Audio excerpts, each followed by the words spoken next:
Hello, Calc students. Here we are with 2.5, the fundamental theorem of algebra, where we talk about things that we've seen before, this idea that if you have an equation of degree n, then you're going to have n solutions.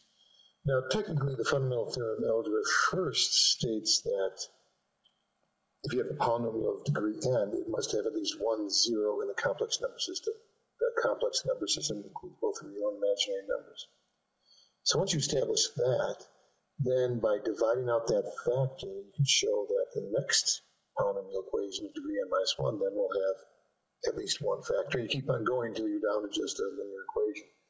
And so that's where we get this idea that if you've got degree n polynomial, you'll have n roots.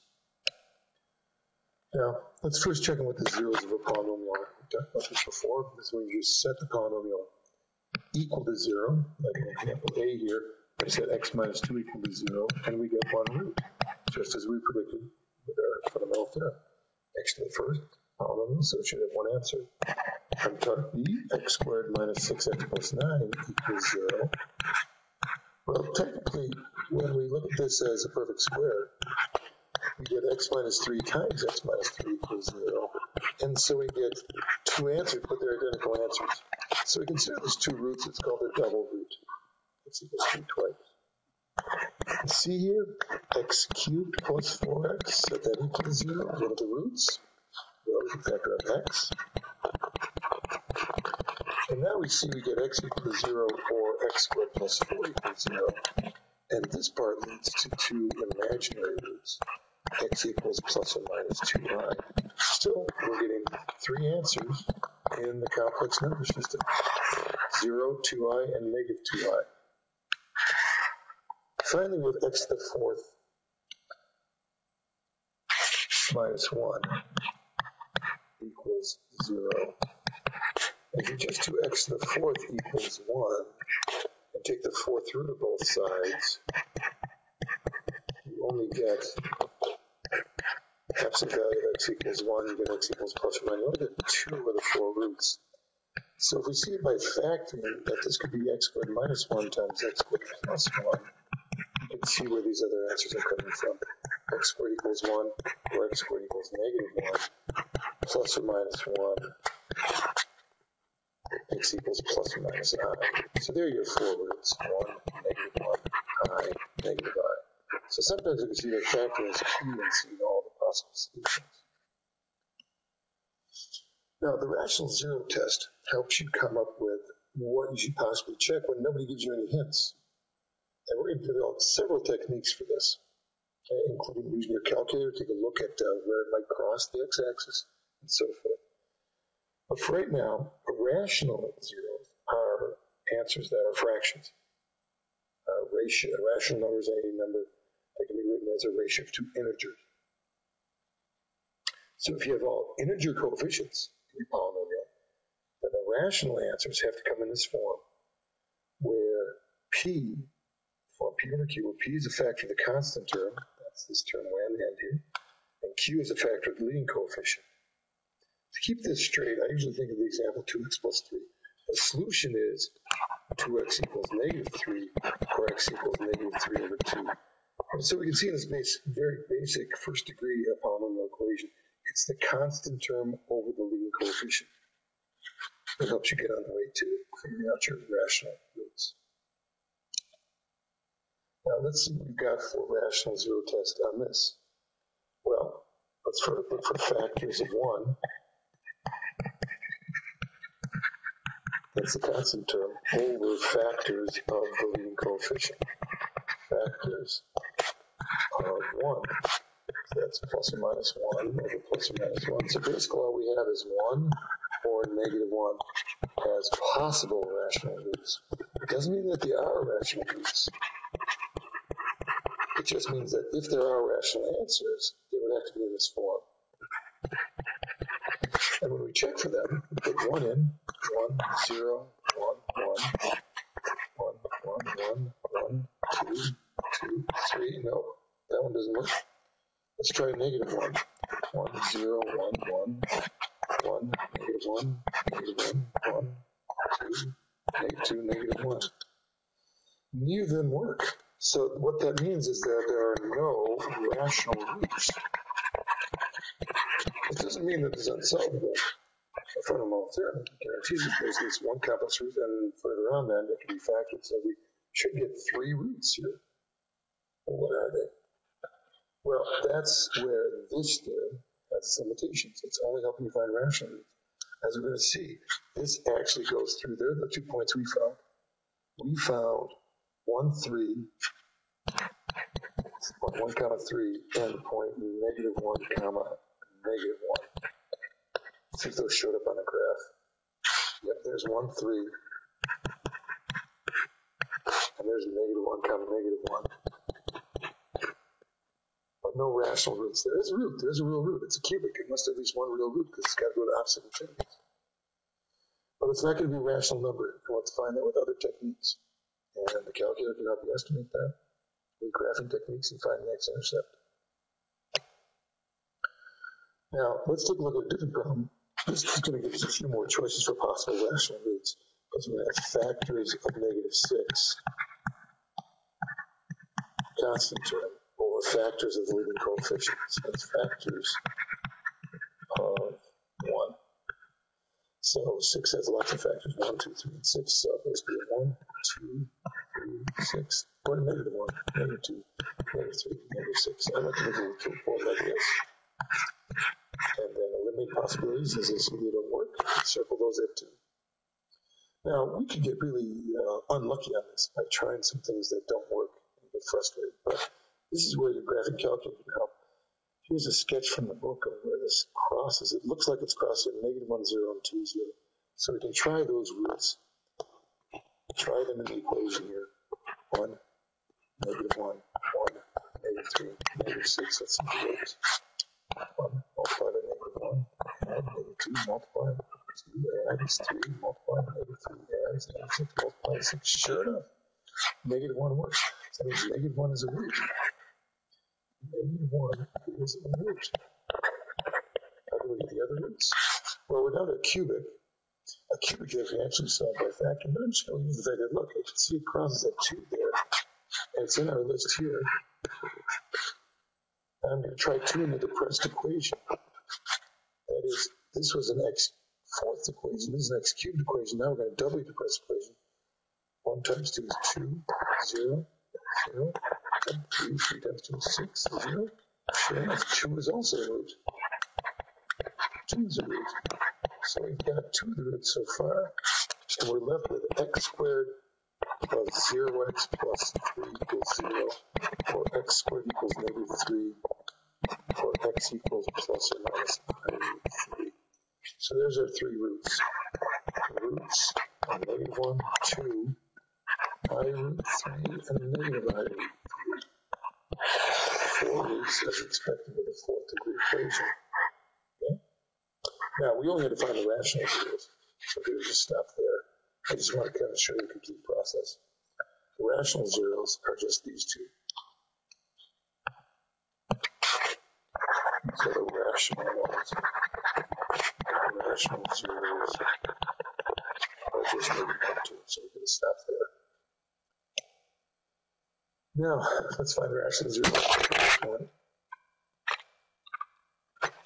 And here we've got the rational zero test spelled out by factors of 0, factors of 2, factors of 3 plus minus 1 over 3. So here we got 8 possibilities. And how do you know which one to try? Well, we can take a look at a graph of this.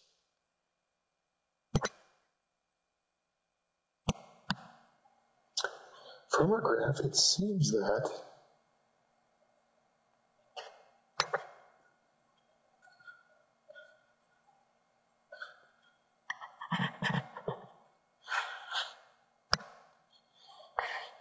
it's crossing at 1 and -3 and maybe a half. So let's try with safe days with a safe one that looks like 1. So let's start with 1. 1 box, 2, 3, -3. Come down to 2, multiply by the number of the box, and add, multiply by the number of the box, and add, multiply by the number of the box, and add. Sure enough, there we go. And now we're down to a quadratic. So it's just 2x squared plus 5x minus 3 equals 0, which can be factored. And in fact, these other roots hint at what those factors are. X minus 3, x plus 3 looks like one factor, and 2x minus 1 looks like the other, and sure enough, 2x squared. There goes minus 3 times minus 1 is minus 3. 6x minus 1x is 5x, so there you go. We've got our other two rational roots. Okay.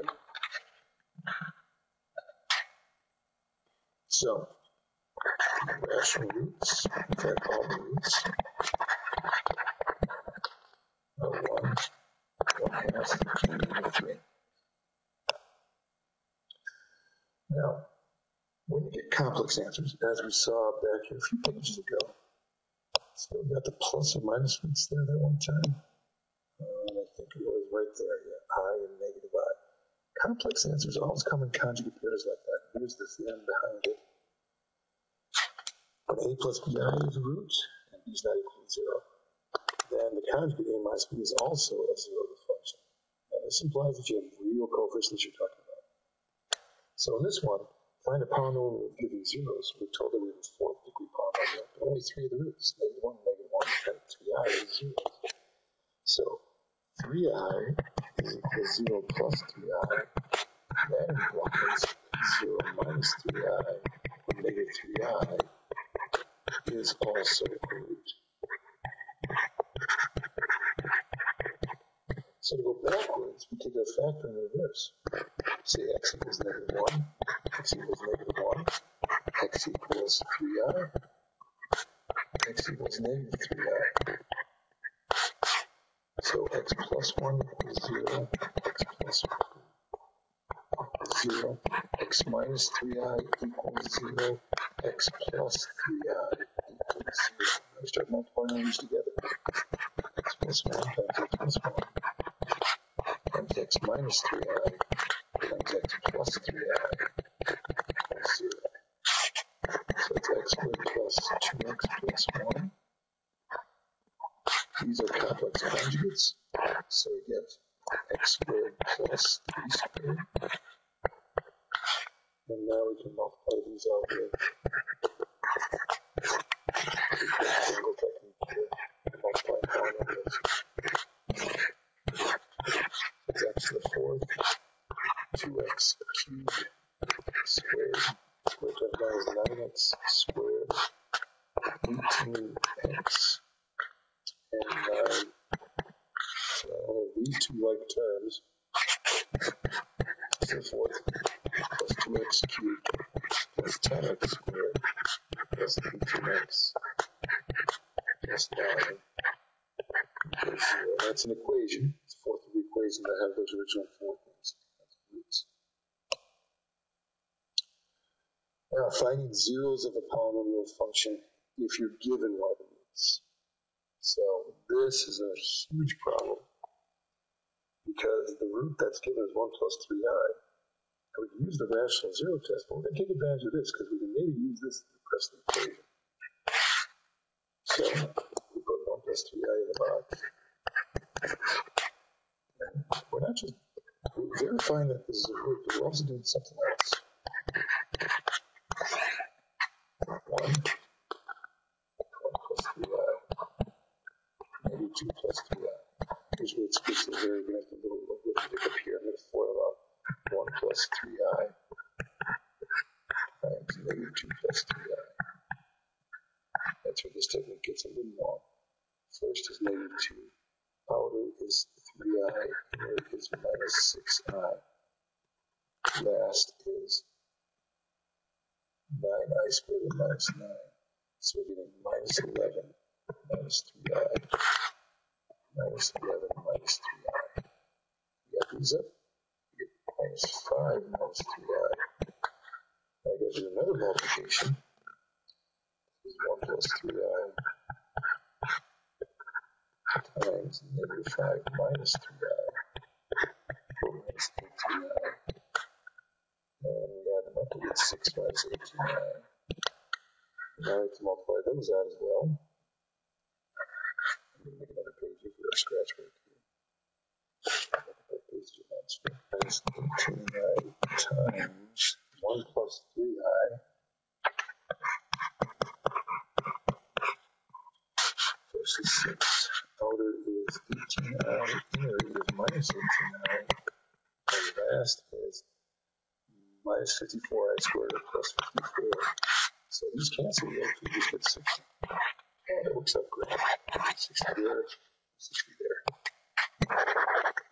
Okay, let's get back to our original page. And let's see where this is going. Now, I'm going to use the fact, we use this depressed equation, it's still cubic, but I'll use the fact that we just learned that 1 plus 3i is root, and then also 1 minus 3i is root. If you did this first one successfully, this one should go a lot faster. 1 minus 3i, notice how the imaginary parts fall out here with negative 1. So that's negative 1 plus 3i, and then these fall out with negative 6. So you get negative 6 plus 18i goes out to 0. Give you your doubly depressed equation of x squared minus x minus 6 equals 0. Or x minus 3 times x plus 2 equals 0. So x equals 3, or x equals negative 2. Here's our roots. We have the one we're given, we combine it with the other one we deduced, 1 plus or minus 3i, that's 2 roots, 3 and negative 2. These are consistent to the picture of the graph. And take a look at it, it was crossed at negative 2 and positive 3. Those are also consistent with the rational root theorem, factors of 60 over factors of 1.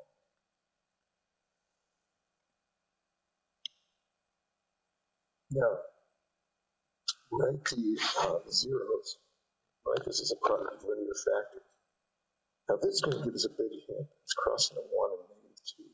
So we'll probably get this deduced. And also, a strange behavior here happens of bouncing off here. So even though the rational root theorem says we should look at plus or minus 1, 2, 4, and 8 as possible rational roots. It looks like negative 2 is working on 1, but 1 actually works twice. Put in here 1, 0, 1, 2, negative 12, 8, 1, 1, 1, 1, 2, 2, 4, 4, negative 8, negative 8, 0. Sure enough, it works. It works again. It's a double root. It bounces off the axis. 1, 2, 4, 4, 8, 0. That works. And we also see that negative 2 works as well. And so all three of these were rational root possibilities. Negative 2, 0, 0, 4, negative 8, 0. And we end up with x squared plus 4 equals 0. Which factors?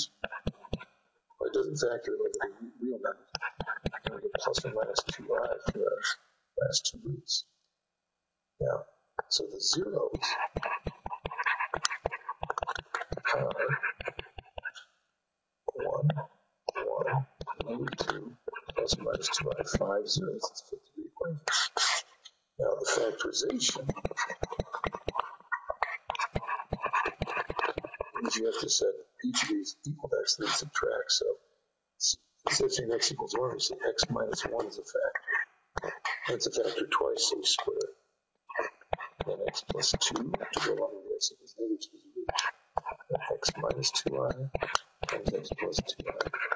So for the factorization. Okay, in class we'll have a chance to look at this polynomial and using polynomials to solve